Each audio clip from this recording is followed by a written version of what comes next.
Marcus Johnson sat in his spacious office on the top floor of the Pinnacle Retail Group headquarters.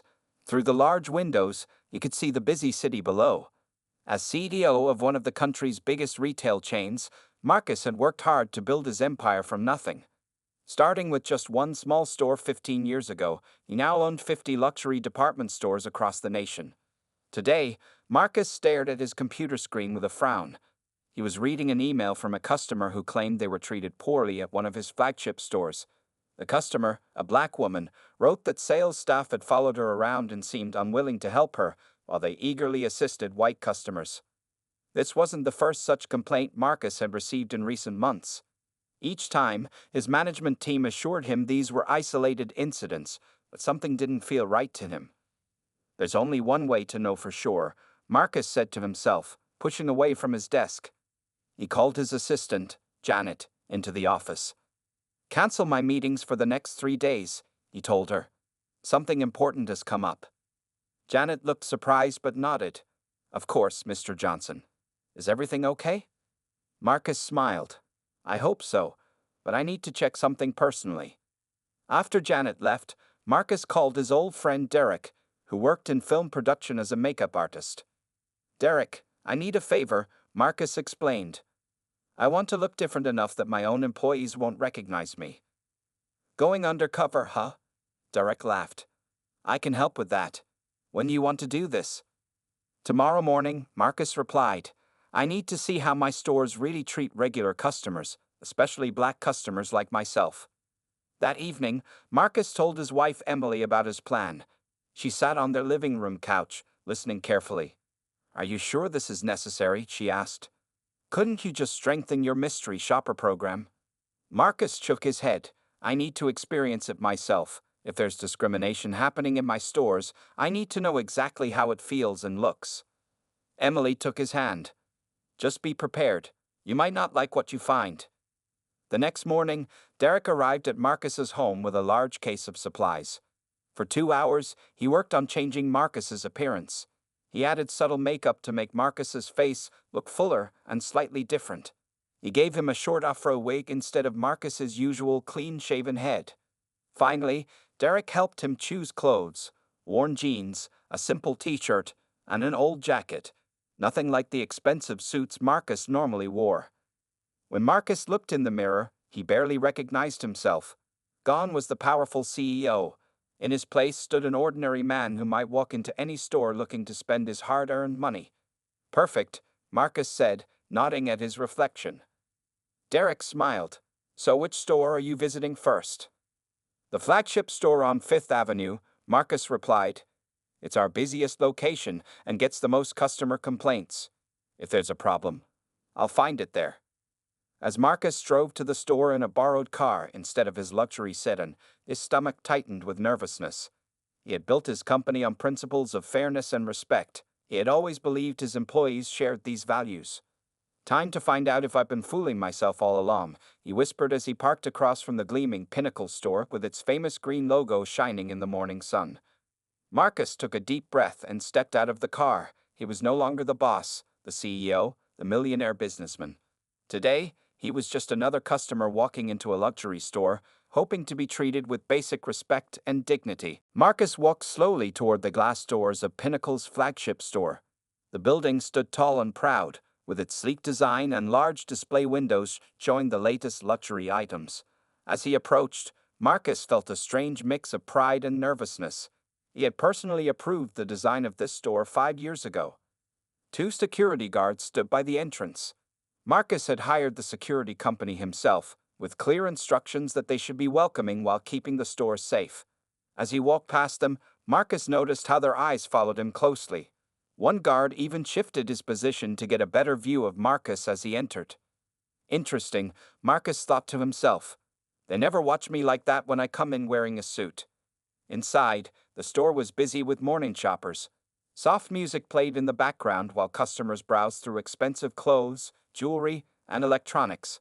The store smelled of a special scent that Marcus had chosen himself, a light, fresh fragrance designed to make customers feel comfortable.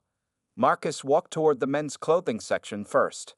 He noticed that a sales associate, a young white woman named Bethany, according to her name tag, was helping an older white man select a suit. When Bethany saw Marcus approaching, she quickly finished with the customer and walked in the opposite direction.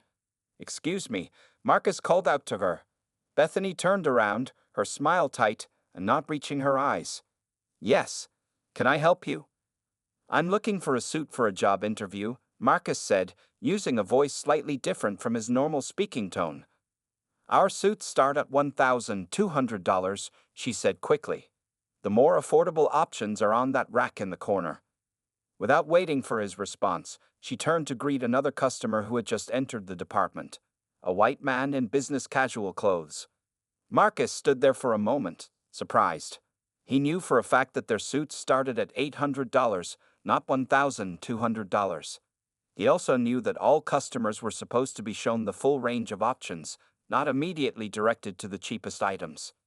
He moved to the electronics department next. Here, he wanted to look at the new smartphones that had just arrived. The display showed 5 different models behind glass. Marcus noticed 2 employees chatting behind the counter. "Excuse me," he said to the younger man.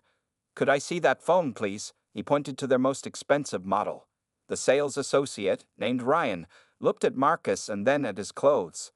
"That one is $1,500, he said. "Are you sure that's the one you want to see?" Marcus nodded. "Yes, please." Ryan hesitated. "We usually keep those models locked up. My manager needs to approve showing them." He made no move to call his manager. "That's fine," Marcus said. "I can wait." Ryan seemed surprised by this response. Reluctantly, he called over his manager, a woman named Patricia whom Marcus had personally promoted last year. Patricia approached with a professional smile that quickly faded as she looked Marcus over. "Is there a problem?" she asked Ryan, not addressing Marcus directly. "He wants to see the premium model," Ryan explained. Patricia turned to Marcus. "Sir, may I ask why you're interested in this particular phone?" Marcus was shocked. This question was never supposed to be asked of customers. The company policy was clear: never question a customer's ability to pay. "I need a new phone, and I want the best one," Marcus replied calmly, watching her reaction. "Well," Patricia said, lowering her voice, "we've had some issues with display models recently. Perhaps you could come back another time, or maybe Ryan can show you our more popular models that might better fit your needs." Marcus felt his heart beating faster. In just 30 minutes in his own store, he had been judged, dismissed, and now basically turned away, all because of how he looked. As he stood there, Marcus watched another customer, a well-dressed white woman, approach the counter. Ryan immediately took out the exact phone Marcus had asked to see, smiling as he demonstrated its features. That was all Marcus needed to see. His experiment was already revealing uncomfortable truths about his own company, and he was only getting started. Marcus took a deep breath to calm himself. The way he had been treated in the men's clothing and electronics departments left him feeling angry and disappointed. Still, he needed to see more. Was this treatment happening throughout the entire store? He decided to visit the jewelry department next. This section was one of Pinnacle's most profitable areas, selling expensive watches, rings, and necklaces. Marcus had personally overseen the latest renovation of this department just 6 months ago, making sure the displays were elegant and inviting to all customers. As Marcus approached the sparkling glass counters, he noticed 3 employees working there. 2 were helping customers, while the third, a middle-aged woman named Sandra, stood watching the displays. Marcus had met Sandra several times during official store visits, but today, with his changed appearance, she showed no sign of recognizing him. Marcus walked up to a display case containing luxury watches. He knew every detail about these products: their Swiss craftsmanship, their special features, even their profit margins. He stood there admiring a particular silver watch that cost $4,500. Sandra glanced at him repeatedly, but made no move to help him. After 5 minutes of being ignored, Marcus decided to approach her directly. "Excuse me," he said politely. "I'm interested in that watch over there." He pointed to the silver timepiece. Sandra looked him up and down before responding. "That particular watch is quite expensive, sir." "That's all right," Marcus replied. "I'd still like to see it." Sandra hesitated. We don't normally take these out unless a customer is seriously considering a purchase. Marcus noticed how her hand moved slightly toward a small button under the counter, the silent security alert. His own security team had installed that system. I am seriously considering a purchase, Marcus said firmly. It's for my brother's birthday. Sandra's smile tightened. Well, perhaps I could show you our more affordable collection first. We'd have some very nice options starting around $500. At that moment, another customer walked up to the counter a few feet away. The man, who was white and wearing a golf shirt and khaki pants, caught the attention of Sandra immediately. I'll be right with you, sir, she called to him cheerfully before turning back to Marcus. As I was saying, the less expensive watches are over in this case. Marcus felt his face growing hot. I didn't ask about less expensive watches. I asked to see that specific watch. Sandra's smile disappeared completely. Sir, I'm trying to help you find something within your budget. You don't know my budget, Marcus replied, keeping his voice even despite his growing frustration. Sandra sighed. Let me get my manager. She walked away and returned with Thomas Anderson, the department manager. Marcus had personally approved Thomas's promotion 2 years ago. Is there a problem here? Thomas asked, looking at Marcus with suspicion. I simply asked to see that watch, Marcus explained, pointing again to the display, but apparently I need to prove I can afford it first. Thomas exchanged a quick glance with Sandra before turning back to Marcus. Sir, we have procedures for showing our high-end merchandise. Perhaps if you could show us some ID or a credit card first. Marcus was stunned. No such procedure existed at Pinnacle. In fact, he had specifically created policies against asking customers for financial proof before showing them products. Do you ask all your customers for ID before showing them watches? Marcus asked. Thomas shifted uncomfortably. Only when necessary. The man who just walked in, Marcus said, nodding toward the other customer who was now being shown several expensive watches without having been asked for ID. Did you ask him for identification? Thomas straightened his tie. Sir, if you're not prepared to follow our store policies, I'm going to have to ask you to move along. We have other customers waiting. In that moment, Marcus almost revealed his identity. The unfairness of the situation made him want to pull out his CEO badge and watch their faces change. But he held back. He needed to see more to understand how deep this problem went in his company. I'll be back, Marcus said quietly, turning to leave the jewelry department. As he walked away, he could hear Thomas and Sandra whispering behind him, probably relieved that the difficult customer was gone. Marcus moved away from the jewelry department, his mind racing. He had witnessed enough to confirm his worst fears, but he wanted to try one more department before making any decisions. The high-end handbag section was located on the second floor, featuring brands that celebrities often carried on red carpets. As he rode the escalator up, Marcus noticed a security guard following him at a distance. The guard was trying to look casual, but his eyes never left Marcus. This was another disturbing sign. Marcus had never been followed in his own store before.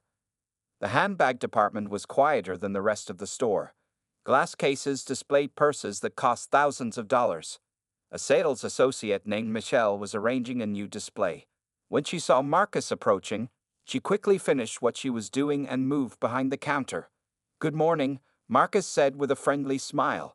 I'm looking for a birthday gift for my wife. Michelle nodded, but didn't return his smile. What type of gift were you thinking of? She loves handbags. That blue one in the case looks nice. Marcus pointed to a designer bag that cost $3,200. He had approved the purchase of this collection personally. That's a limited edition piece, Michelle said quickly. We only have one left, and it's being held for another customer. Marcus knew this was a lie. Store policy strictly forbade holding items without a deposit, and the inventory system would show exactly how many they had in stock. Really? That's too bad, Marcus said. What about the black one next to it? Michelle looked uncomfortable. That one is actually not for sale yet, it's just for display. Marcus had heard enough. Michelle, could I speak with the store manager, please? Is there a problem, sir? She asked nervously. Yes, there is. I'd like to speak with Richard Davis. Michelle looked surprised that he knew the manager's name. Mr. Davis is very busy today. Perhaps I can help you with something else. Please tell Richard that a customer would like to speak with him about discriminatory treatment in his store, Marcus said firmly.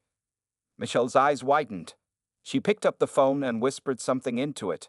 A few minutes later, Richard Davis appeared. Richard had worked for Pinnacle for 8 years and had been managing this flagship store for 3. "I'm Richard Davis. How can I help you, sir?" he asked, his tone professional but cool. "Mr. Davis, I've spent the last hour in your store being followed by security, directed to cheaper merchandise, denied the chance to see products, and now being lied to about inventory," Marcus said calmly. "I'd like to understand why." Richard shifted uncomfortably. "I'm sure there's been some misunderstanding. Our staff is trained to provide excellent service to all customers."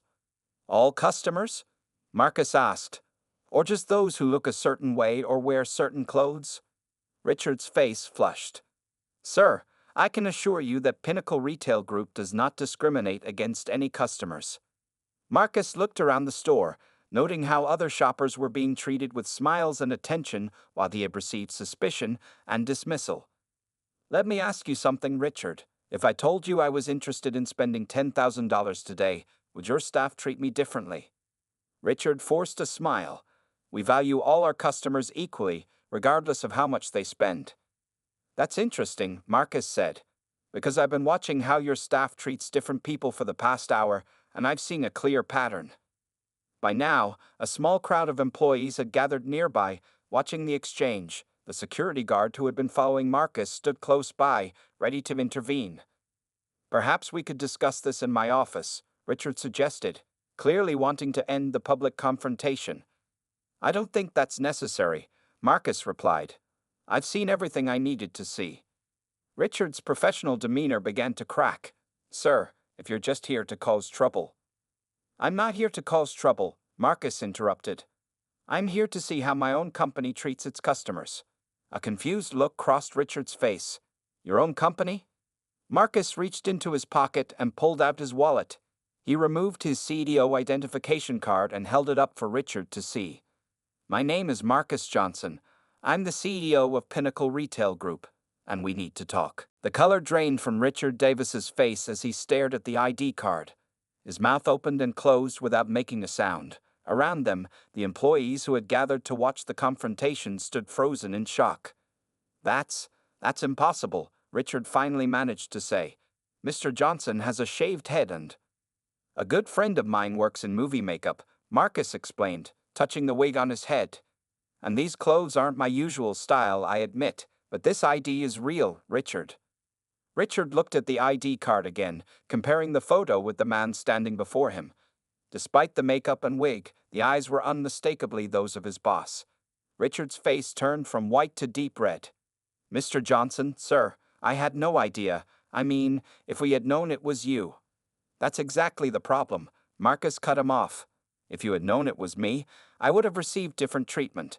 But I shouldn't be treated well because I'm the CEO. I should be treated well because I'm a customer." By now, the news was spreading through the store like wildfire. Employees whispered to each other, and some of those who had directly interacted with Marcus earlier looked horrified as they realized what had happened. "Your office, now," Marcus said to Richard in a tone that left no room for argument. "And I want Sandra, Michelle, Patricia, Ryan, and Bethany there too." As they walked toward the manager's office, Marcus could hear the urgent whispers behind them. The security guard who had been following him earlier was now staring at the floor, unable to meet Marcus's eyes. Richard's office was a modest-sized room with a desk, a few chairs, and pictures of the store's top sales events on the walls. Marcus had approved this office design himself 3 years ago, wanting managers to have professional but not overly luxurious workspaces. One by one, the employees Marcus had named entered the room. Each looked more nervous than the last. Sandra from jewelry was visibly shaking. Michelle from handbags had tears in her eyes. Patricia, Ryan, and Bethany entered last, confusion turning to recognition and then to fear as they saw Marcus. Close the door, Marcus instructed Richard. When everyone was seated, Marcus removed his wig and used a tissue to wipe away some of the makeup on his face. Several employees gasped as his familiar features became more recognizable. I've spent the last hour in this store being treated like a potential thief instead of a valued customer, Marcus began. His voice was calm but firm. I've been followed, dismissed, lied to, and denied service, and all because of how I look. Sir, we didn't know, Sandra began. That's not an excuse, Marcus interrupted. That's the problem. When I come in here in a suit, with my regular appearance, I'm treated like royalty. But dressed like this, looking like a regular black man off the street, I'm treated with suspicion and contempt. That's discrimination, plain and simple. The room fell silent. No one dared to speak. I founded this company 15 years ago with one clear principle. Everyone deserves respect and excellent service, regardless of their appearance, race, or how much money they might spend, Marcus continued. Somewhere along the way, this store has lost sight of that principle. Richard looked down at his hands. Mr. Johnson, I take full responsibility. I should have trained my staff better. Yes, you should have, Marcus agreed. But this isn't just about you, Richard. This is a systemic problem, and I'm partly to blame for not seeing it sooner. Marcus stood up and looked at each person in the room. I'm not here to fire anyone today, he said, causing visible relief among the group. But things are going to change, starting right now. This store will close early today. Tomorrow morning, we're having an emergency meeting with all staff members. And next week, every single employee in this company will begin intensive training on unconscious bias and inclusive customer service. Marcus walked to the door, then turned back one last time. I believed we were better than this, he said softly. Now I need each of you to prove that we can be. The next morning, the flagship store remained closed to customers. Outside, a sign read closed for staff training, but inside, tension filled the air. All 87 employees sat in rows of chairs set up in the main showroom area. No one spoke above a whisper as they waited. At exactly 8:00 a.m., Marcus Johnson walked in through the main entrance. This time, he wore one of his usual tailored suits. His head was clean-shaven again, all traces of yesterday's disguise gone. Following behind him was Janet, his assistant, carrying a laptop, and two people the staff didn't recognize, a woman and a man in professional attire. Good morning, Marcus said as he stepped to the front of the room. His voice was serious but not angry. For those who haven't heard about yesterday's events, let me bring you up to speed. Marcus explained his undercover visit in detail, describing each interaction without naming specific employees. Many staff members looked uncomfortable, some staring at the floor in shame. I want to make something very clear, Marcus continued. I'm not here to shame individuals. I'm here because we have a serious problem that affects our entire company culture. He motioned to the two strangers. This is Dr. Alicia Washington and Mr. David Chen from Equal Access Consulting. They specialize in helping companies identify and correct discriminatory practices. They'll be working with us for the next 3 months. Dr. Washington stepped forward. Before we begin, I want everyone to understand something important. Bias isn't always conscious. Many times, we don't even realize we're treating people differently based on their appearance or race. She clicked a button, and a slide appeared on the large screen behind her. We conducted an overnight analysis of this store's security footage from the past month, she explained. The data shows that Black and Hispanic customers were followed by security 3 times more often than white customers. They were shown less expensive merchandise first 78% of the time, compared to 24% for white customers. Murmurs spread through the room as employees saw the evidence in clear charts and numbers. That can't be right, one security guard said. I treat everyone the same. The data says otherwise, Dr. Washington replied gently. And that's okay, acknowledging the problem is the first step toward fixing it. Marcus stepped forward again. I believe in second chances. I believe people can change when they recognize their mistakes. That's why no one is being fired today. Relief washed over many faces, but Marcus raised his hand. However, from this moment forward, our company has zero tolerance for discrimination. We will be installing a new mystery shopper program that specifically tests for bias. Any employee found deliberately discriminating against customers will be immediately terminated. Richard Davis, the store manager, stood up. Mr. Johnson, I want to apologize publicly for what happened yesterday and for not seeing these problems in my store. I take full responsibility. Marcus nodded. I appreciate that, Richard. But I take responsibility too.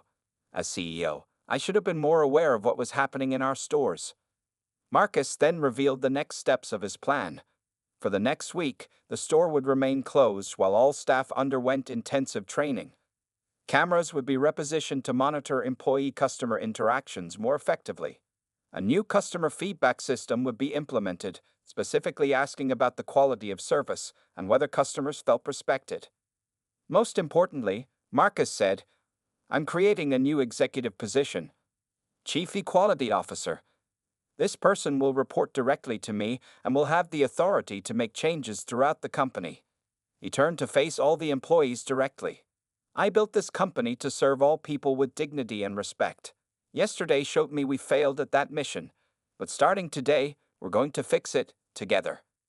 As the training session began in earnest, Marcus looked around the room. Some employees still looked defensive, others seemed genuinely sorry, and a few appeared eager to change. He knew the road ahead wouldn't be easy, but yesterday's painful experience had opened his eyes to a truth he couldn't ignore.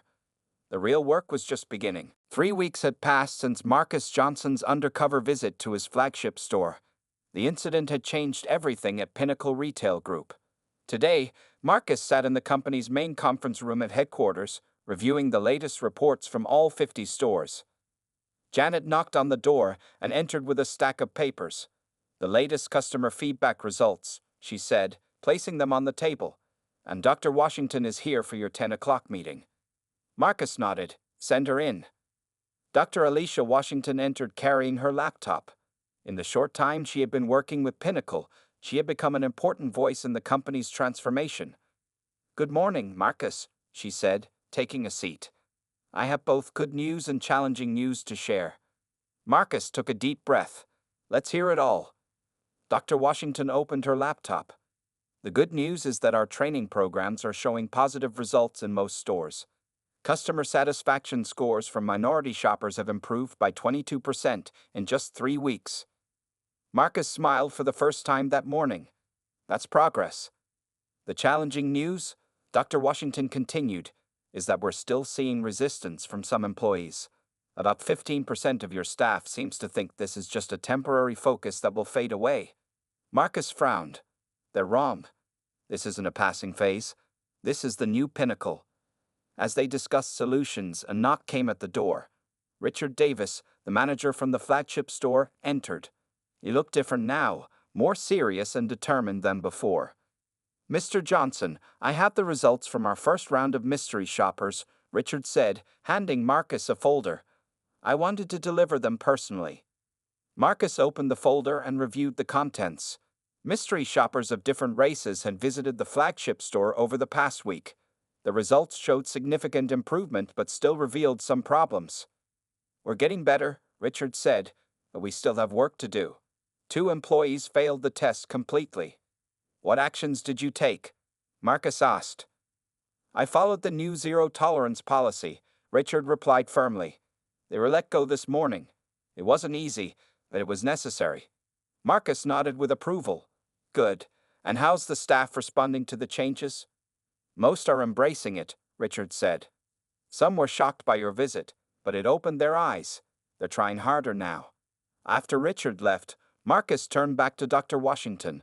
We need to move faster, he said. I want to roll out the training to all 50 stores by the end of the month, not just the 10 we planned.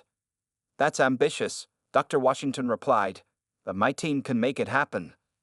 Later that afternoon, Marcus called an unexpected virtual meeting with all store managers across the country.